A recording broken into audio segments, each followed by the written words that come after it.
ৰাতি হৈছিলে তেওঁ শুই আছিলোঁ ময়ো শুই আছিলোঁ ৰাতি টোপনি ভয় মতাৰ নিচিনা শুনিলোঁ তেওঁ ৰাতি দেৰিকৈ কামৰ পৰা আহে যে তাৰপিছত মই দুৱাৰখন ঘপককৈ খুলি দিলোঁ হঠাৎ 4জন মানুহ সোমাই আহিলে আৰু দুৱাৰখন ভালকৈ নালাগে টানি দিলে গম পায় টানি দিছিলোঁ আপোনালোকে চাব পাৰে ময়ো ভৰি খাই পৰিলোঁ লগে লগে তেওঁ সেই লাইটৰ চিলমিল পোহৰত তেওঁ দেখি পাইছে মোৰ লগত শুই থকা নাছিলে তেওঁ লগে লগে মই চিঞৰটো মাৰি উঠিলোঁ তেওঁ টোপনিত ভৰাই আছিল তাৰপিছত সিহঁতে তেওঁকে ডাইৰেক্ট মাৰিছে মই যিহে পাইছোঁ তিহে তেওঁক মাৰিছোঁ কৰিছোঁ ঠিক তেওঁক বচাবলৈ চেষ্টা কৰিছিলোঁ নোৱাৰিলোঁ বহুত লাগিলোঁ ছোৱালীজনী হোৱা পাতিতে টোপনি খবৰে যেনেকৈ যি পাইছোঁ মানুহজনক বচাবলৈ চেষ্টা কৰিছিলোঁ 4জন মানুহ মোক বান্ধি আহিছে ছোৱালীজনীয়ে মা বুলি কৈ চিঞৰি উঠিছে হাবুত মাৰি ধৰি তাইক মই চাব নিদিলোঁ এজনে ডিঙি ওচৰত কটাৰী লগাই কৈছে নিচিঞৰিবি চিঞৰিলেও তহঁতৰ দিগদাৰ আছে তহঁতকো শেষ কৰি দিম তেওঁৱে কিবা আছিলে যিটো আজিলৈকে মোক কোনোদিনে একো এটা নক'লে মই বহুত জানিব চেষ্টা কৰিছিলোঁ মাজে মাজে কয় মই মৰিলে তুমি কাৰ লগত থাকিবা কি কৰিবা তুমি কেনেকৈ জীয়াই থাকিবা মই কওঁ কি ফাল্টু কথা কোৱা আছোঁ নহয় ছোৱালী আছে মই আছোঁ আমি লগে ভাগে থাকিম নহয় তুমি যি টি কথা মই নকবাচোন মৰিলে জানো তুমি থাকিব পাৰিবা কেতিয়াবা ধেমালি চলাইও কয় কিবা কয় মই জানিবলৈ চেষ্টাও কৰোঁ এনেই সুধিছোঁ আকৌ এনেকৈ কৈ কৈ থৈ দিয়ে ছোৱালীজনীক যিটো হাবুত মাৰি থলোঁ আৰু মানুহকেইজনী লাষ্টটো খালোঁ কৈছে মই গম পাইছোঁ তেওঁ গ'ল তেওঁ গুচি যাব আৰু মই ছোৱালীজনীক হাবুত মাৰি ধৰিয়ে থাকি গ'লোঁ তেওঁ ওলাই গৈছে লগে লগে দুৱাৰ বন্ধ কৰি ভাইটিক মাতিছোঁ ভাইটিয়ে ভাইটি তই কিবা এটা হৈ গ'ল চব হৈ গ'ল শেষ হৈ গ'ল বুলি মাতিছোঁ সি লগে লগে গৈ দেখিছে তাৰপিছত নিবলৈ গাড়ীত ঠিক কৈছোঁ গোটেইটো মানটোতে উশাহ লৈ আছে ইমান উশাহটো লাষ্ট উশাহটোলৈকে মই তেওঁৰ ওচৰতে আছোঁ তেওঁ গুচি গ'ল তাৰপিছত নহ'লগৈ হস্পিটেল নিব নাপালোঁগৈ আৰু তেওঁ গুচি গ'ল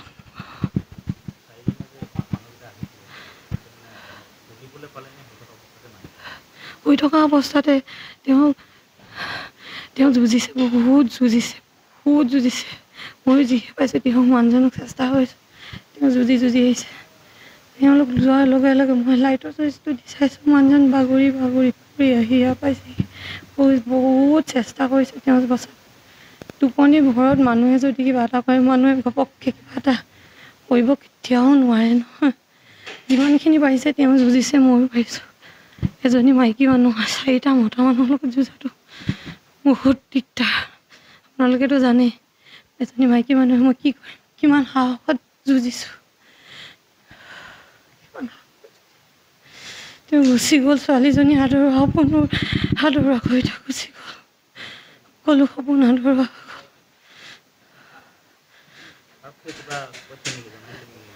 আৰক্ষী ভালপা আৰক্ষীয়ে কৈছে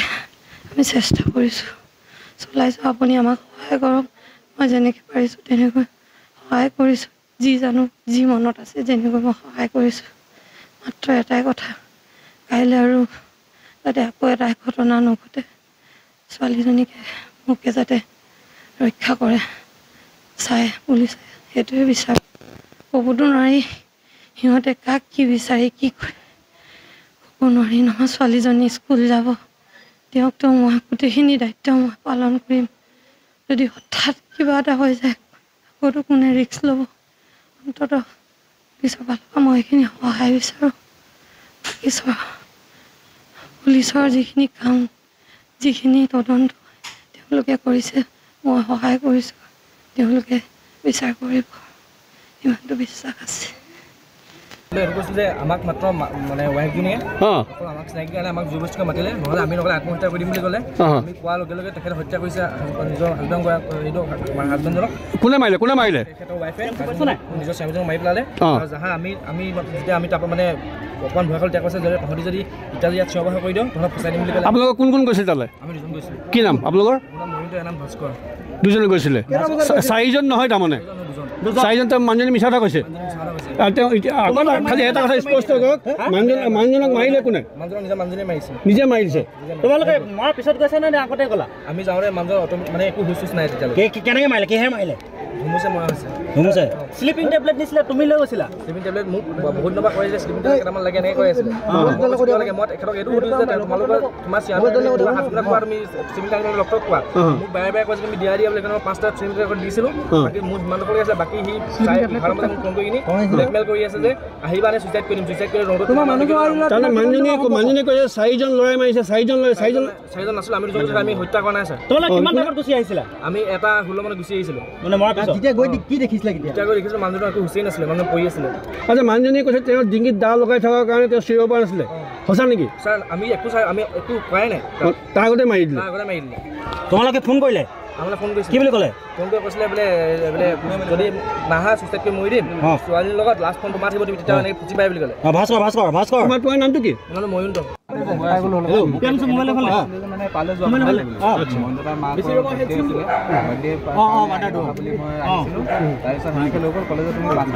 কিমান টাইমত মাতিছিলে 11 বজাৰ পৰা মোক মাতি আছিলে মই খালি 11 বজাত যোৱা নাছিলোঁ মই অকলে বেয়া লাগিছিলে মই এক ফোন কৰিছিলোঁ সেইটো কাৰণে এখন আমি তাৰপিছত এটা 15 হ'লে মানে 12 মান তাত গৈছিলা মানুহজন জীয়াই আছিলে মৰিল তেতিয়া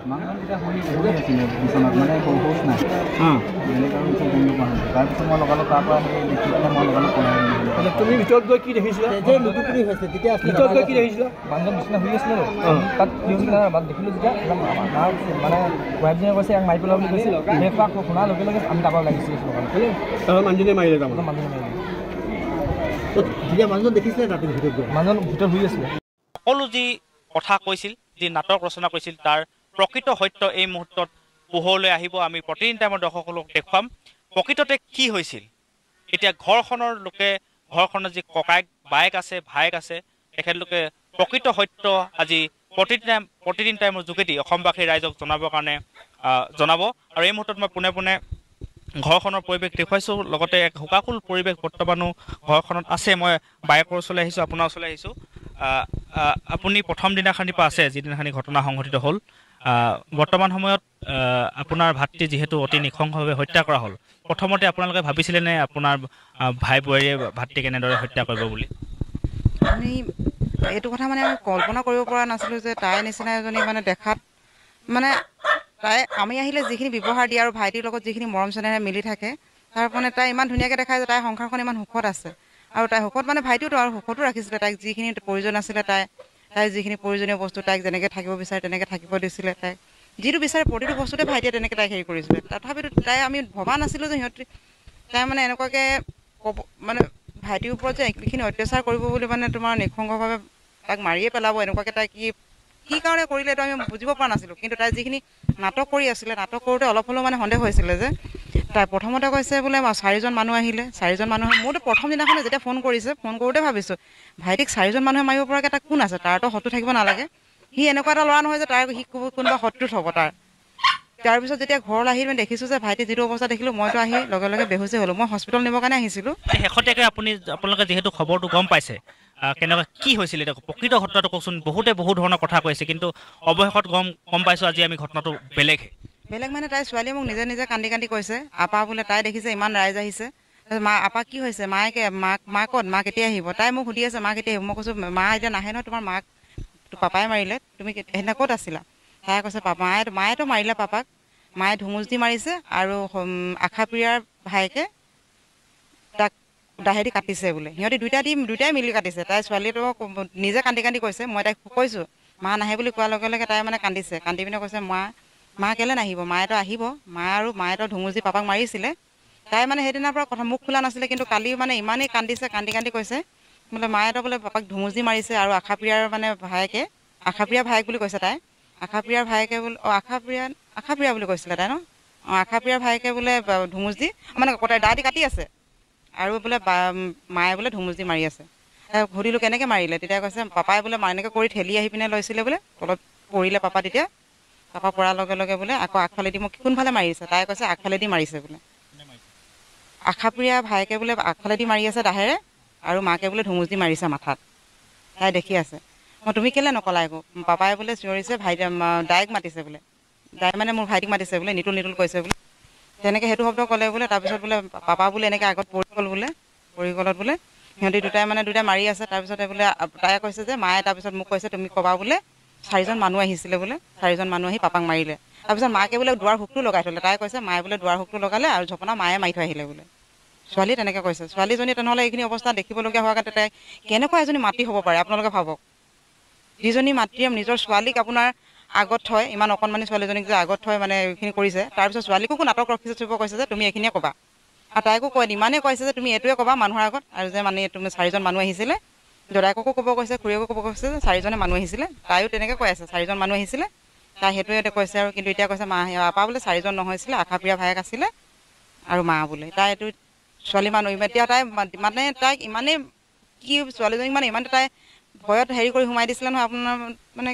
বুজাব নোৱাৰিছোঁ মানে ইমান সৰু ছোৱালীজনী আমি মানে সৰু ছোৱালীজনী দেখিলে কেনেকৈ কওঁ যে এনেকৈ কথা নক'বা আমি ভয়ত কিবা এটা খাব বুলি কিবা দেখিলে মানে এইটো ভয় নকৰিবা বুলি আমি সাবতি ধৰোঁ দেখুৱাই পিনে কৈ আছে যে 4টা মানুহ আহিছে আকৌ নিজেতো নাটক কৰিছে ছোৱালীকো মানে এইখিনি শিকাইছে তাই এজনী কেনেকুৱা মানুহ হ'ব বাৰু তাক আপোনালোকে নিজে ভাবি চাওকচোন কেনেকুৱা ক'ব পাৰে তাই সেইটো মানে মই আপোনাৰ ওচৰলৈ আহিম মই আপোনাৰ ওচৰলৈ আহিছোঁ মুহূৰ্তত আপুনি যিহেতু আপোনাক প্ৰথমতে মতা হৈছিল ফোন কৰি হয়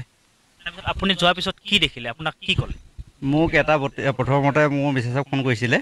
তাৰপিছত মোক ফোন মাৰিলে এটা 32 হৈছিলে সেইটো টাইমত তাৰপিছত মোক ফোন কৰাৰ লগে লগে মই ওলাই গ'লোঁ ওলাই যোৱাই দৰ্জাখন বন্ধ আছিলে দৰ্জাখন খুলিলে তাৰপিছত মই দাদা অৱস্থাটো দেখিলোঁ তেজেৰে পূৰা ৰঙালী হৈ আছিলে তাৰপিছত অলপ উশাহ লৈ আছিলে দাদাই তাৰপিছত মই হস্পিটেল নিবলৈ ওচৰৰ দাদাহঁতক মাতিছোঁ বৌয়ে কৈছে 4জন মানুহ আহিছে দাদাক পইচাৰ কথা কৈ মাৰপিট কৰি এনেকৈ অৱস্থা কৰিলে বুলি কৈছে হস্পিটেললৈ নিয়াৰ কথা নাই কোৱা হস্পিটেল নিয়াৰ কথা মই কৈছোঁ গাড়ীত তেল নাই বুলি কৈছে বৌয়ে তাৰপিছত আৰু কি কৈছে আৰু কথা নাই কোৱা তাৰপিছত গাড়ীত তেল নাই বুলি কোৱাৰ পিছত কি কৰিলে তাৰপিছত মই ওচৰৰ গাড়ী সেই ব্যৱস্থা কৰিছিলোঁ নিবলৈ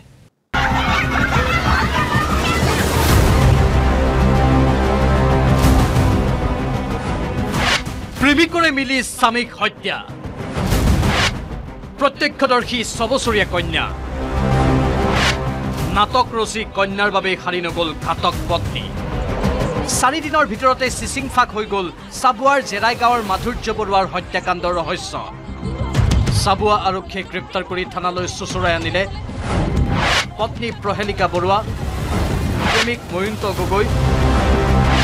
আৰু ময়ন্তৰ বন্ধু ভাস্কৰ শইকীয়া ঘৰৰ ভিতৰতে মাধুৰ্য বৰুৱাক নৃশংসভাৱে হত্যা কৰা পত্নী প্ৰহেলিকা বৰুৱাক ফাঁচী কাঠত ওলোমোৱাৰ দাবীত মুখৰ হ'ল জেৰাই গাঁৱৰ শ পুৰুষ মহিলা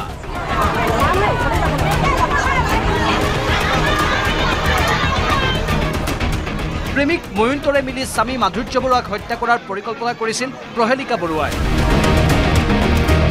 পূৰ্ব পৰিকল্পনা অনুসৰি 9 ছেপ্টেম্বৰৰ নিশা ভাতৰ সৈতে নিচাযুক্ত দ্ৰব্য মিহলাই মাধুৰ্যক খাবলৈ দিছিল প্ৰহেলিকাই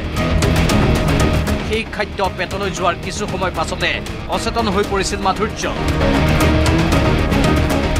নিশা গভীৰ হৈ অহাৰ সময়তে ভাস্কৰ শইকীয়াৰ সৈতে মাধুৰ্যৰ ঘৰ পালেহি ময়ন্ত গগৈ প্ৰহেলিকাই খুলি দিয়া দুৱাৰেৰে ঘৰৰ ভিতৰ সোমাই তিনিওটাই মিলি অতি নৃশংসভাৱে হত্যা কৰিলে মাধুৰ্য বৰুৱাক